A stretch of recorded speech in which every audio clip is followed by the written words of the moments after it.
లోకమాతను ఆది పరాశక్తిని అవతారమూర్తిని వెయ్యి కళ్ళ తల్లిని బ్రహ్మ విష్ణు మహేశ్వరులకు జన్మనిచ్చిన నేల తల్లిని భూమి అనేది ఏర్పడనప్పుడే పువ్వునై జన్మించిన పువ్వుల నుండి ఆదిశక్తి రూపమెత్తిన ఆదిశక్తి రూపంలో నేను ఉన్నప్పుడే ముగ్గురి కొడుకులకు జన్మనిచ్చిన వాళ్ళే బ్రహ్మ విష్ణు మహేశ్వరులు.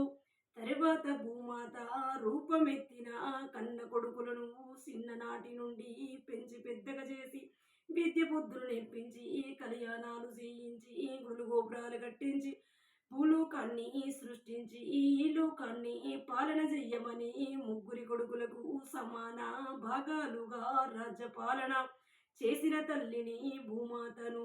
నా పెద్ద కొడుకు బ్రహ్మదేవుడు వాడినేమో రాతరాయుమంటి ఈ రెండో వాడు విష్ణుమూర్తి వాడినేమో ఆయుషోయమంటి చిన్నవాడు శివుడు వాడిని వరాలివ్వమని చెప్పిన ప్రకారంగా ముగ్గురు కొడుకులు ఈ లోకాన్ని పాలన చేసేవాళ్ళు. లక్ష్మీదేవి సరస్వతీదేవి పార్వతీదేవి గంగదేవతలు కోడళ్ళైతారు. కొడుకులు కోడళ్ళు పాలన చేస్తంటే వాళ్ళ అమ్మను భూమాత తల్లిని భూగర్భంలా ఉండి భూమి బరువును మోసే భూదేవి భూలక్ష్మి దేవత అంటారు నన్ను బిడ్డలారా. అలా కొన్ని యుగాలు గడుస్తుంటే భూమండలముల పాపభారం పెరిగి మాయలు మైమలు మగదండి రాక్షసులు విరివిగా ఎగిసిపడ్డప్పుడు దేవలోకానికి శక్తి లేక దేవాన దేవుళ్ళు శోకం పెడుతుంటే ఒకనాటి రోజున అమ్మను భూమాత తల్లిని భూగర్భం నుండి దేవలోకం వెళ్ళి కొడుకులారా బిడ్డలారా మీకొచ్చిన బాధలేంటి, ఎందుకు మీరు శోకం పెడతల్లని కన్న కొడుకుల బిడ్డలను నేను అడిగినప్పుడు దేవలోకమంతా అమ్మ భూమాత తల్లి భూలోకముల పాపభారం ఉన్నది, భూలోకముల మాయలు మైమలు మగదండి రాక్షసులు విరివిగా ఎగిసి పడతానై ఆ మాయ శక్తులకు దేవలోకానికి యుద్ధం జరిగినప్పుడు దేవలోకం అన్నది ఓడిపోతుంది, భూలోకం అన్నది గెలుపుతోని ముందు స్థానంలో ఉంది తల్లి అని కన్న కొడుకులు బిడ్డలు నాకు తెలియజేసినప్పుడు భూమండలం పైన కోపం వచ్చిన భూమాతను భూలోకం అనేది ఉంటే ఎంత లేకుంటే ఎంత, భూలోకం అనంగా గడ్డి పోసతోనే సమానము, భూమండలాన్ని బూడిద చేస్తా భూమండలాన్ని భస్మం చేస్తా నా కన్న కొడుకులను ఓడిస్తదా బ్రహ్మ విష్ణు మహేశ్వరులంటే ఆదిశక్తి గర్భాన జన్మించిన కొడుకులు అలాంటి బ్రహ్మ విష్ణు మహేశ్వరులను ఓడించిందా భూలోకం అనేది ఉండే వీలు లేదని లోకం పైన కన్నెర్ర చేసిన ఆదిశక్తి రూపమెత్తిన భూమండలాన్ని ఉయ్యాలలాగా ఊగించిన కొన్ని నిమిషాలల్లా లోకం అన్నది అంతమయ్యే ముందు దేవలోకం అంతా అమ్మ భూమాత తల్లి భూలోకాన్ని బూడిదయ్యగు భూలోకాన్ని కాపాడు తల్లని లోకాల ఈశ్వరుడు శరణు వేడిండు పబ్బది పట్టిండు తలవంచిన పాద పూజలు కట్టిండు శివయ్య పూజల భక్తిని మెచ్చిన ఆదిశక్తిని కాస్త భూమాత తల్లిగా మారుడు జరిగింది. ఆ రోజున దేవలోకముల దేవాన దేవుళ్ళు హోమాలు చేసిళ్ళు యాగాలు చేసిళ్ళు పవిత్రమైన పూజలు చేసిళ్ళు అందమైన దేవలోకం చేసిన హోమాల యాగాల పూజల భక్తిని మెచ్చిన ఆదిశక్తిని భూలోకాన్ని భస్మం చెయ్య దేవలోకాన్ని కాపాడుతానని దేవతలకు మాట ఇస్తే దేవాన దేవుళ్ళు ఆ రోజున అమ్మ మేము గెలవాలంటే మాలోన బలము రావాలంటే మాయల రాక్షసుల రాజ్యము ఓడాలనంటే భూమాత తల్లివి మారేదుంది, భూలోకం నువ్వు వెళ్ళేదుంది, ధరలోకుల మధ్యలా మనిషి అవతారంలా నువ్వు జన్మించే సమయం వచ్చిందని కన్న కొడుకులు బిడ్డలు నన్ను అడిగినప్పుడు భూలోకం నేను వెళ్ళలేను, నరలోకుల మధ్యలా మనిషి అవతారంలా జన్మించలేను, అలా జన్మిస్తే నరులోకానికి నాకు తగాదం ఉంటది, విరోధం ఉంటది. బిడ్డలారా నేను వెళ్ళనేనని ఎంత చెప్పినా లోకాల ఈశ్వరుడే వినలేదు.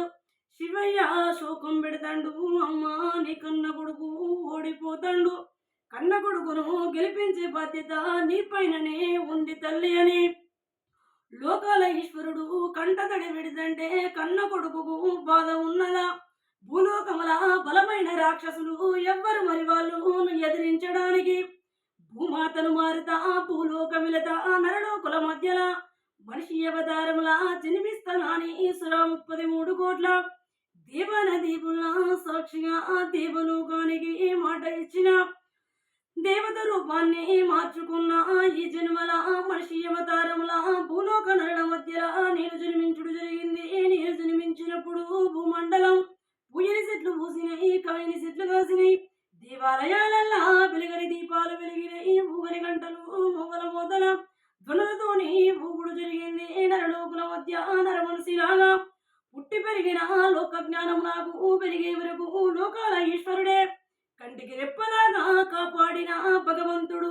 లోక జ్ఞానం పెరిగిన తర్వాత గత జన్మ సంగతి నాకు గుర్తుకొచ్చినప్పుడు దేవలోకమంతా కొడుకులు బిడ్డలైదరు, భూలోక నరులందరూ కొడుకులు బిడ్డలు. దేవలోకానికి కష్టకాలం వస్తేనే ఈ జన్మల మనిషి అవతారంలా జన్మించి ఉన్న భూలోకానికి నేను వచ్చిందంటే చెడును ఎదిరించడానికి, మాయలను అంతం చేయడానికి, మహదండి రాక్షసులను భస్మం చేయడానికే 33 కోట్ల దేవాన దేవుళ్ళను గెలిపించే జగజ్జనని జగన్మాత అంటారు నన్ను. భూమాతనంటే భూలక్ష్మి దేవతను, ధనలక్ష్మిని, ధాన్యలక్ష్మిని, లక్ష్మీదేవతను, సంతాన లక్ష్మిని, అన్ని రూపంలల్లా కొలువు తీరిన ఆది పరాశక్తిని. సంతానం లేనులకు వరాలిస్తా, కళ్యాణము అనులకు కళ్యాణం చేస్తా, భార్య భర్తల బంధాలు విడిపోయిన కల్పిస్తా, బాబులు దవ్వాలన్నా పోర్లు వేయాలన్నా గంగ ఎక్కడ ఉన్నదో చెప్పే తల్లిని. ఈ సృష్టి లోపల సాధించుడు మొదలు పెడితే నా వల్ల కానిది ఏముంటది? జరిగేది జరుగుతున్నది, జరగబోయేది అన్నిటిని పసిగడ్డే దేవలోకుల అమ్మను నేను. బిడ్డలారా భూలోకానికి నేను వచ్చింది దేవలోకాన్ని గెలిపించడానికి, భూలోకంలో ఉండే పాపాన్ని అంతం చేయడానికి. భూలోక నరులు చేసే పూజలు ఏ విధంగా ఉన్నాయో నరలోకుల పూజలను పసిగట్టడానికి అవనిలోన భూమాత తల్లిని జన్మించి ఉన్న దేవలోకుల కన్న తల్లిని. భూలోకముల చాలా మంది నరులు లోకాల ఈశ్వరుని పైన మరి నిందలు మోపుతల్లు. లోకాల ఈశ్వరుడాట నరమానవుల పైన కన్ను పెడతండు, కళ్యాణం ఆడుతండని శివయ్య పేరు మీద అందరి వేసుకుంటాళ్ళు, దారుణం చేసుకుంటాళ్ళు, శూలాలు పట్టుకుంటాళ్ళు, జోలలు పట్టుకుంటాళ్ళు. కానీ బిడ్డలారా లోకాల ఈశ్వరుడు మీకేమైతాడు? తండ్రి లాంటి వాడు. లోకాల ఈశ్వరునికి మీరందరూ బిడ్డలైతారు. మరి ఏ వరుస బంధాన శివయ్య మిమ్మల్ని కళ్యాణం ఆడుతాడు? శివుడి అందరు వేసుకోవడం తప్పు కదా? ఎంగిలి చేతికి అందరి పెట్టుకోవడానికి భగవంతుడు మరి ఎంగిలి దేవుడా? బిడ్డలారా కాలికి అందెలంటల్లు భగవంతుడు మరి కాలి కిందోడా? ఏ స్థానంలా మీరు చూస్తాళ్ళు? ఒక్కసారి నేను తెలియజేసేది అర్థం చేసుకోవాలి. ఎందుకంటే ఈ లోకానికి లోకాల ఈశ్వరుణ్ణి నేను పంపినప్పుడు శివునికి వరాలిప్పుడు మాత్రమే నేను తెలియజేసిన భూమాతను గాని నరలోకుల మీద కన్ను పెట్టమల్లే నరలోకులను కళ్యాణం ఆడమనలే. నరుడు కూడా శివయ్య పేరు మీద అందరి శూలాల ఏషము కట్టద్దు.